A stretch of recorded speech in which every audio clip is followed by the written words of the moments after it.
Hello friends, welcome to WBSSC Group C 50 English mock test series, যেখানে প্রতিটি প্রশ্ন WBSSC latest syllabus প্যাটার্নকে লক্ষ্য রেখে তৈরি। কোশ্চেনের মান অবশ্যই একটু স্ট্যান্ডার্ড হয়েছে, যাতে আপকামিং স্টেট এক্সামগুলোতেও এই মকগুলো অত্যন্ত হেল্পফুল হয়ে থাকে। আজকের আমাদের মক টেস্টের ফার্স্ট প্রশ্ন কি, এক নম্বরে একটা সেন্টেন্স দিয়েছে যেখানে বলা রয়েছে যে ডোন্ট ক্রস ইউর লিমিট, অর্থাৎ তুমি তোমার নিজের সীমানাকে কখনো উল্লঙ্ঘন করো না। তাহলে তোমার সীমানা উল্লঙ্ঘন করো না, এটা কি? এটা অ্যাডভাইস না রিকোয়েস্ট না কমান্ড না প্রেয়ার? তাহলে এটা নিশ্চয়ই তোমাকে সে অর্ডার, মানে একটা তোমার আদেশ দিচ্ছে বলতে গেলে। তাহলে আদেশ দেওয়া বোঝালে সেটা হয় কমান্ড। ওকে, তাহলে অপশন সি হবে এখানে কারেক্ট।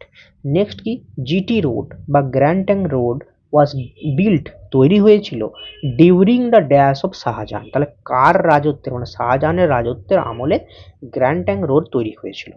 তাহলে আমলের ইংলিশ কোনটা? Option A R U I N, ruin. এই রুইন কথার অর্থ হলো ধ্বংস হয়ে যাওয়া, বা যেটাকে আমরা ইংলিশে বলি destroy. Option B R E I G N, এই রেন কথার অর্থ হলো রাজত্বকালে।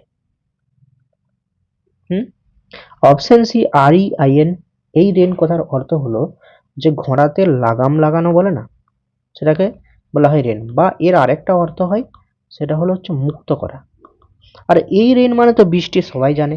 তাহলে এখানে বলেছে কি গ্র্যান্ড ট্যাঙ্ক রোডটা তৈরি হয়েছিল শাহজাহানের রাজত্বকালে। এই অপশন বি হবে এখানে সঠিক অ্যান্সার। নেক্সট প্রশ্ন বলেছে অ্যান্টোনিম করতে। অ্যান্টোনিম অফ অ্যাকুইট, এই অ্যাকুইট কথার অর্থ হলো যে কোনো একজন ব্যক্তি হয়তো দোষী ছিল, তাকে রেহাই দেওয়া হলো। ঠিক আছে, রেহাই দেওয়া বা তাকে ফ্রি করে দেওয়া। ওকে, আর অপশন এ রিপ্লেস, এই রিপ্লেস কথার অর্থ হলো কোনো একটা বস্তুকে প্রতিস্থাপন করা। যে এই জায়গায় ছিল, একে সরিয়ে এই জায়গায় নিয়ে আনা হলো। অপশন বি হচ্ছে রিলিফ, এই রিলিফ কথার অর্থ হলো উপশম। অর্থাৎ প্রচুর পেন তার হচ্ছিল, যন্ত্রণা হচ্ছিল, এখন সে একটা ওষুধ খেলো, তারপর তার একটু যন্ত্রণাটা কমলো, মানে সে একটু রিলিফ পেলো। অপশন সি রিলিজ, এই রিলিজ কথার অর্থ হলো যে মুক্ত করে দেওয়া। আর অপশন ডি হচ্ছে কন্ডেম, এই কন্ডেম কথার অর্থ হলো কোনো ব্যক্তিকে দোষী সাব্যস্ত করা। তাহলে রেহাই দেওয়া এবং তার বিপরীত হচ্ছে দোষী সাব্যস্ত করা। অপশন ডি হবে কারেক্ট। আর রিলিজ আর অ্যাকুইট, এই দুটোর হচ্ছে তোমার, রিলিজটা হচ্ছে অ্যাকুইটের সিনোনিম এখানে। ঠিক আছে, নেক্সট দেখো, চারে বলি যেটা train dash before we reached the station. তাহলে এইখানে কোন অপশনটা বসিয়ে সেন্টেন্সটা কারেক্ট হবে? দেখো, যখন দুটো কাজ অতীতে হয়ে থাকে, এই কাজটাও অতীতে হয়েছে, এই কাজটাও অতীতে হয়েছে, যে কাজটা প্রথম হয় সেটা হয় পাস্ট পারফেক্ট টেন্সে, এবং তার পরের কাজটা হয় পাস্ট ইনডিফিনাইট টেন্সে। তাহলে সেন্টেন্সে বলেছে, দেখো the train dash before we reached the station. তাহলে অপশন আছে লেফট, মানে ছাড়া নিয়ে বলেছে। তাহলে আমরা স্টেশনে পৌঁছানোর আগে ট্রেনটি ছেড়ে দিয়েছিল। অতীতে দুটো কাজ হয়েছিল, আমরা গিয়েছিলাম এবং ট্রেন ছেড়ে দিয়েছিল। তাহলে প্রথমে ট্রেন ছেড়ে দিয়েছিল, তারপরে আমরা স্টেশনে পৌঁছেছিলাম, তাই তো আমরা ট্রেনটা মিস করেছি। তাহলে ট্রেনটা যেহেতু প্রথমে ছেড়ে দিয়েছিল, তাই এটা হবে পাস্ট পারফেক্ট টেন্সে। আর পাস্ট পারফেক্ট টেন্সে হ্যাড এবং তারপর ভার্বের থার্ড ফর্ম বসে, তাই এখানে অপশন সি হবে কারেক্ট। নেক্সট প্রশ্ন দেখো, নেক্সট বলেছে তোমার ন্যারেশন চেঞ্জ করতে। কি, please take me to the office said the visitor. তাহলে এখানে প্লিজ দিয়ে যখন কোনো সেন্টেন্স শুরু হয়, তখন সেটা হয় রিকোয়েস্ট করা। এই ধরনের সেন্টেন্সকে যখন আমরা ন্যারেশন চেঞ্জ করি, তখন রিকোয়েস্টেড দিয়ে করতে হয়। অর্থাৎ এখানে এটা যদি ন্যারেশন চেঞ্জ করি, উত্তর হবে দ্য ভিজিটর রিকোয়েস্টেড, এবং রিকোয়েস্টেড এর পরে ডাইরেক্ট টু বসে, টু, এবং টু এর পরে কোনো ভার্ব অবশ্যই প্রেজেন্ট টেন্সে হয়ে থাকে, মানে ভার্বের ফার্স্ট ফর্ম হয়ে থাকে, প্রেজেন্ট ফর্মে হয়ে থাকে। তাহলে to take me to the office, তাহলে টেক মি বলেছিল, তাহলে ভিজিটর রিকোয়েস্ট করেছে তাকে, কাকে? আর তাকে নিয়ে যেতে অফিস, তাহলে to take him to the office, office. তাহলে অপশন কোনটা মিলছে? The visitor requested them to take him to the office, the visitor told them requested. তাহলে অপশন এ হবে কারেক্ট। ঠিক আছে, তাহলে ভিজিটর তাদেরকে লক্ষ্য করেছিল, তাহলে এখানে দেম কথাটা যুক্ত রয়েছে, তাহলে এই অপশনটাই দেখো ঠিকঠাক মিলছে, তাই অপশন এ হবে তোমার এখানে কারেক্ট। নেক্সট হচ্ছে you must write off all those bad debts, এটার ভয়েস চেঞ্জ করতে হবে। তাহলে ইউ হচ্ছে তোমার সাবজেক্ট, মাস্ট এখানে auxiliary verb, write off the এবং অল দোজ ব্যাড ডেটস এটা হচ্ছে তোমার অবজেক্ট। তাহলে ভয়েস চেঞ্জের ক্ষেত্রে অবজেক্টটা সাবজেক্টের ঘরে আসে, তাহলে অল দোজ ব্যাড ডেটস। আচ্ছা, এখানে অক্সিলারি ভার্ব রয়েছে, তাই অক্সিলারি ভার্বটাকে বসিয়ে দিতে হয় এবং অক্সিলারি ভার্বের পরে একটা বি হয়, মাস্টার পরে বি আসে।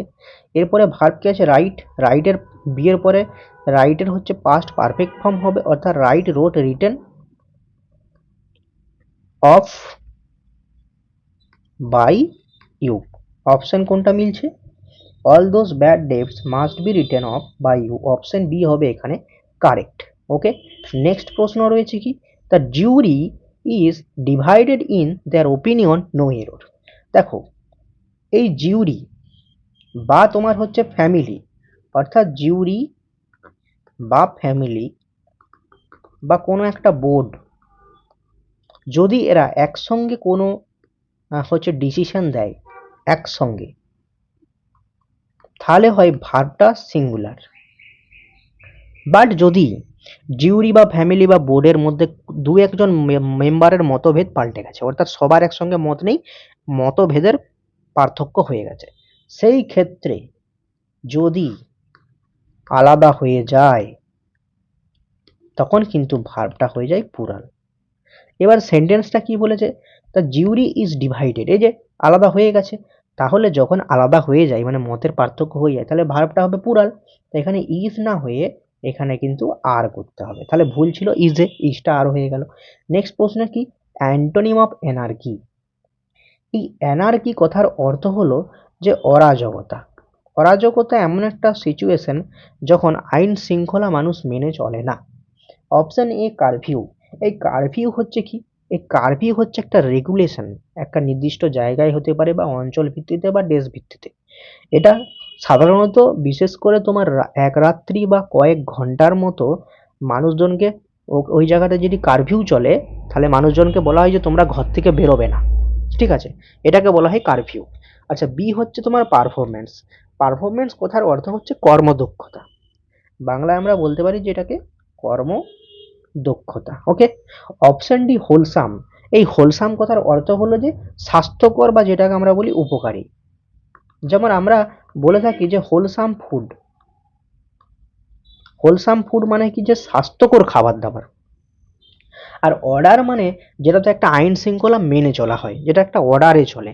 তাহলে যদি এনার্কি মানে অরাজকতা হয়, যেখানে আইন শৃঙ্খলা মেনে না একটা ডিসঅর্ডার ব্যাপার চলে, তাহলে অপশন ডি হবে তোমার এখানে সঠিক অ্যান্সার, যেটা হলো অর্ডার। নেক্সট প্রশ্ন হলো কি, কারেক্ট স্পেলিং কোনটা। এখানে কারেক্ট স্পেলিং হচ্ছে সেক্রেটারিয়াল। এই সেক্রেটারিয়াল স্পেলিং হচ্ছে SECRETARIAL। এটা হলো কিরকম না, সচিব সংক্রান্ত কোনো পোস্টকে সেক্রেটারিয়াল বলা হয়।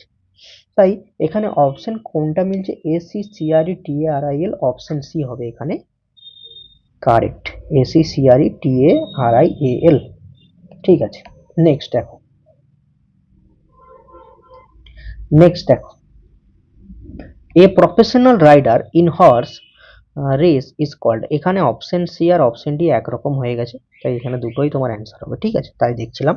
তো 10 নম্বর হচ্ছে কি, professional rider in horse race. তাহলে যিনি ঘোড়ার চালক মানে যিনি হচ্ছে হর্স রেস করেন, তাকে কি বলা হয়, তাকে বলা হয় জকি। এখানে অপশন বি হবে কারেক্ট। হর্স রাইডার মানে যে ঘোড়া চড়ে, আর স্ক্রিউ হচ্ছে, স্ক্রু বলে না, এক ধরনের স্ক্রু যন্ত্র হয় না, সেই নাট খুলতে কাজে লাগে। আর রাইডার মানে হচ্ছে এটা অ্যাকচুয়ালি তোমার দু চাকার জিনিস, যেমন হচ্ছে মোটর সাইকেল বা বাইক রাইডারকে আমরা এই রাইডার বলে থাকি। তাহলে অবশ্যই কমেন্ট করে জানাও 10-এর মধ্যে তোমার স্কোর কত হচ্ছে। আর যদি চ্যানেলটাকে ভালো লাগে অবশ্যই পাশে থেকো, লাইক শেয়ার এবং সাবস্ক্রাইব করো। ঠিক আছে, দেখা হচ্ছে পরের ভিডিওতে, ততক্ষণের মতো টাটা।